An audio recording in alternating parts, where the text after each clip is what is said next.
Hello everyone, and welcome back to the finals of the 1971 Candidate Series. It's Bobby Fischer versus Tigran Petrosian, and this is game 9. So, some of you have asked me in the previous video, how come they're continuing the match if it's already 5.5 to 2.5 in Fischer's favor?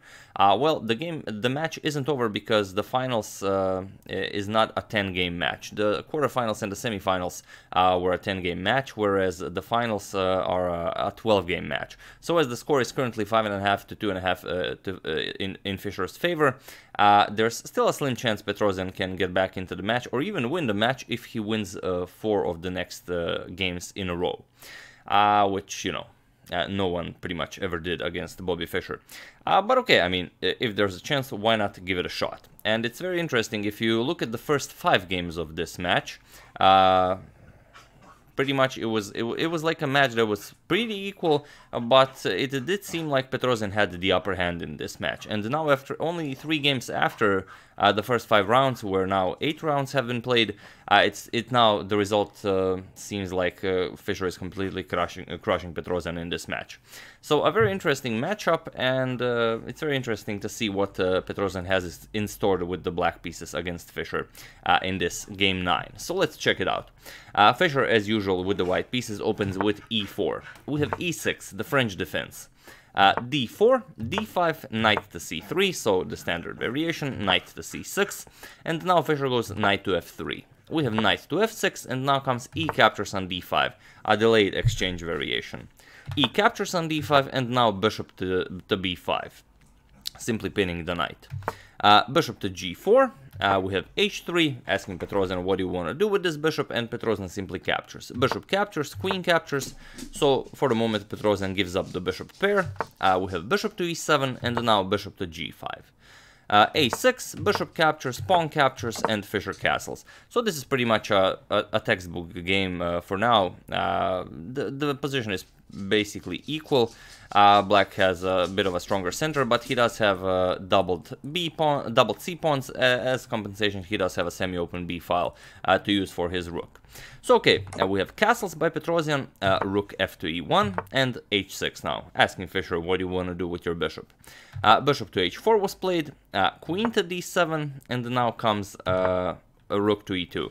Rook to e2 with the idea of perhaps doubling rooks on the e file. Petrosian pushes a5.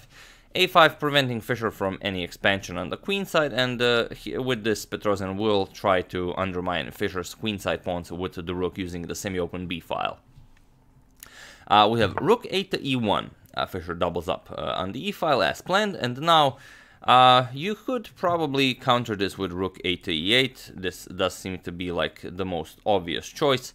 Countering with rook f to e8 is also possible, but that perhaps weakens your king side a bit. But as Petrosian doesn't really have the option of going for calm drawish lines, he has to create some imbalances in the position. So he simply moves the bishop back. Bishop to d8.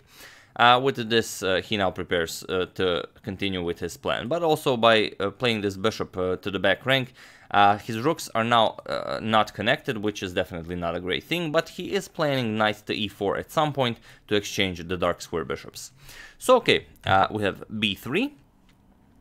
Fischer is expecting, of course, rook to b8, and also Petrosian has a very weak c5 square. So by playing b3, there's a nice outpost for the knight on a4, so knight to a4 to c5 is definitely a plan. Rook to b8, and now comes knight to a4 as planned. Knight to e4, now there's a square available for the knight, as the knight left c3, and also the knight from e4 nicely guards the c5 square. Now there's a tension between the two bishops, so Fischer exchanges them. Bishop captures on d8, rook b captures on d8, and now comes queen to f4. Fischer would very much enjoy pushing f3 to kick away this knight from here, and then free the c5 square for his own knight to be able to get there. It's a very nice square for the knight. Queen to d6. Tigran doesn't allow this. He offers a trade of queens, which Fischer gladly accepts. Queen captures. We have pawn captures now, improving the the pawn structure in the center, and now comes c4. By doing this, Fischer was now allowed to push this c4 pawn, get rid of his backward c pawn, and now of course you cannot capture on c4 because your knight would be hanging here. So knight back to f6, we have rook to c1, as Fischer would very much enjoy opening the c file, and also you don't really want to capture here, as after you're not going to capture with the pawn, of course, you're going to capture with the rook. After rook captures, the c6 pawn is very weak, and it would be impossible to guard it. For example, rook c8, you attack the rook with the knight, rook c7, and then you simply double up here, and there's no way to defend the c6 pawn. So after rook to c1, rook to b8 was played by Petrosian. We have c captures on d5. Now you have to capture with the pawn because it's under attack by the rook. Pawn captures, and now comes f3. F3, a very nice move that will take away these knights, these squares from the knight. Also, for example, rook to e7 seems like a very nice active move, but it allows rook to b4. You want to keep your rook on the second rank to always be able to defend your d4 pawn with rook to e2. For example, if you play rook to d1 now, then rook to c8, and all of a sudden black is the one that's getting more active. So after c captures on d5, f3 by Fischer, leaving his rook here, so now rook to b4 doesn't really make much sense, and now we have knight to h5. It's a very nice move.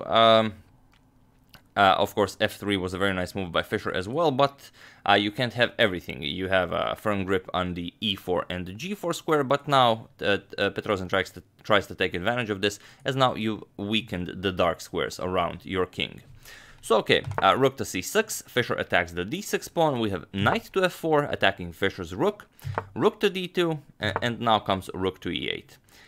We have pawn captures on d6, and now rook to e1 check. Petrosian decided not to try and defend the double the d6 pawn, rather he wants to grab some activity.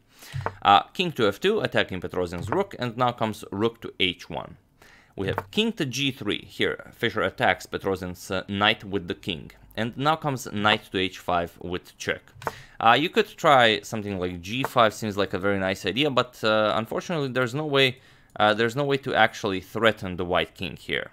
If this rook wasn't on second rank, then ideas like rook g1 and captures here would definitely be possible. But one more reason why you should leave your rook on the second rank.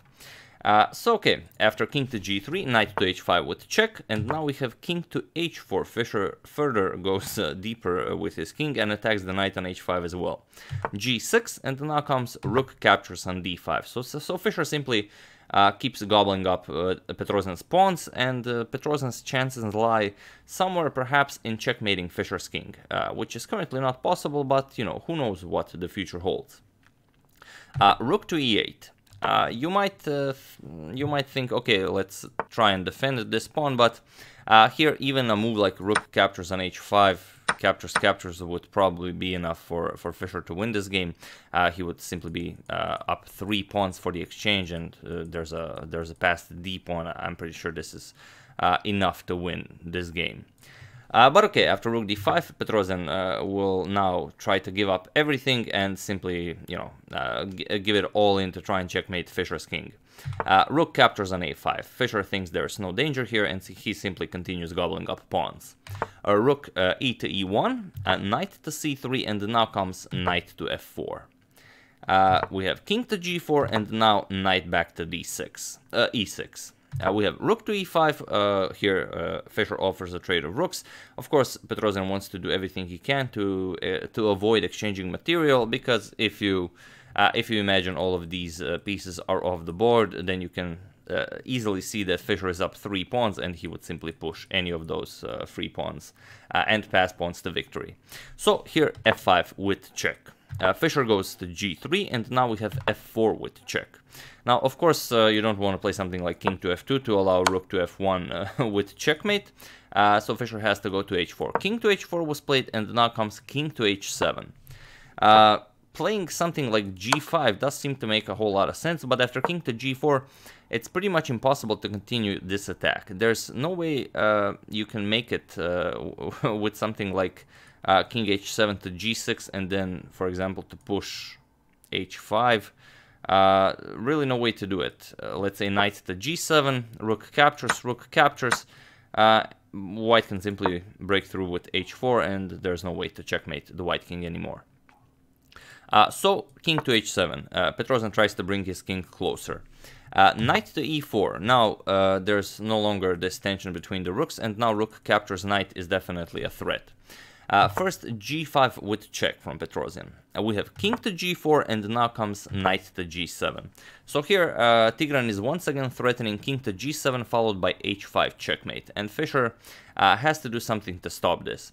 So it's very interesting. Fischer needs one more win to win this match, and this is move 39 of this game. So they still haven't reached time control, and it's very interesting, of course, to win this match and win the opportunity to challenge Boris Spassky for the title. You have to make the correct move before move 40, before reaching time control, or else you're gonna, of course, run out of time. So Fischer, without further ado, simply probably he could have played some other moves, but he doesn't want to get checkmated, and he's up so much material, so he decided to play knight captures on g5. So now the time control has been reached, and the material advantage is just too great.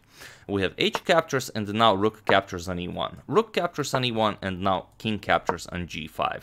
So Petrosian is now up a knight, but Fischer is up 5 pawns, and the f4 pawn is a very weak pawn, so very soon it could be up 6 pawns. And being up 6 pawns is, well, that's like 2 knights, not just 1 knight. So okay, knight to e6 with check was played by Petrosian. We have king to f5, and now comes rook to e2. Of course, Petrosian doesn't think that this might actually work. He just probably wanted to play anything to finish the game, at least with style. Rook captures on e2 was played. Knight captures on d4 with check. Fischer doesn't even capture the f4 pawn. We have king to e5, and here knight captures on e2 was played. And after Fischer played a4, it was on move 46 that Tigran Petrosian resigned this game. So there we have it. This is game 9, and this is the final game of the finals of the 1971 Candidate Series. Bobby Fischer wins this with 6.5 to 2.5 against former world champion Tigran Petrosian. And I would very much ask you to pause the video here and check the link, the first link in the description below. It will take you to the original footage of this exact moment when Fischer won game 9, so you can see the atmosphere created by the audience. There was so much screaming, so much applauding, so much people screaming Bobby, Bobby. So feel free to pause the video and check it out. It's truly amazing. But then, of course, come back to this video. So I'll give you a couple of seconds to decide whether you want to do it or not. So for those of you who did it, congratulations. I hope you left a nice comment on that video, because it really doesn't have all that much views. Or all that many views. I believe it's all that many views. Sorry about that. You are, of course, an excellent subscriber, and thank you for that. Thank you for always being an excellent subscriber. But yeah, getting back to this game, of course, there's really nothing to do here. It's a knight against 5 pawns. Whatever you do, knight c3, perhaps you want to stop these pawns. Simply king attacks knight. The knight has nowhere to go. You have to go back, check. You move the king, and now you can simply push your pawn to victory. And there's no way to actually grab the g2 pawn and the other pawns to maybe start pushing your own f pawn, because there's simply no way to do it. There's no square from which you could actually attack the g2 pawn. So yeah, that's the game. I do hope you enjoyed it and that you have been enjoying the Bobby Fischer series so far. I would like to thank Miki Gramatikov, Rodrigo Murillo, Hector Coronado, David Guzman, and Hans-Peter Weyers for a contribution to my channel. Thank you a lot. I really appreciate it. And yeah, we're probably going to take a little break from the Fischer series. Not too long of a break, perhaps a week or something. And then we're going to continue with our Bobby Fischer story, continue tackling the entire World Chess Championship against Boris Spassky in 1972 in Reykjavik. But until then, I'm going to check up on some of your suggestions to maybe cover something I've been missing, and there are a couple of live events going on in the world at the moment. So yeah, in 1972, Bobby Fischer will face Boris Spassky in Reykjavik, but that will truly be a wild series, as we're going to have to tell a lot of stories, much more stories than actually showing the games, but, you know, such is the way of chess on YouTube. And yeah, it's not that the Soviets are just waiting to see what will happen in Reykjavik. Pretty much after seeing Fischer's magnificent display against Mark Temanov, against Bent Larsen and against Tigran Petrosian, they pretty much know what's going to be the result in Reykjavik, so they're not just waiting to see. They're actually preparing their new champion, because even Korchnoi and Petrosian and all the players of the old guard said that pretty much none of the older players will have a chance against Fischer in the future. So they started preparing their new champion. So while all of this is going on and we're enjoying this Fischer story, there is one champion getting stronger and stronger in the shadows. That is, of course, Anatoly Karpov. He is the one that will supposed to challenge Fischer in the future, if he, of course, defeats Boris Spassky, you know. But yeah, that's about it. I do hope you enjoyed it. As usual, you can check two of my previous videos here. Thank you all for watching, and I'll see you soon, hopefully with some of nice, interesting content, perhaps some of the content that you suggest in the comments. Thank you all, and I'll see you soon.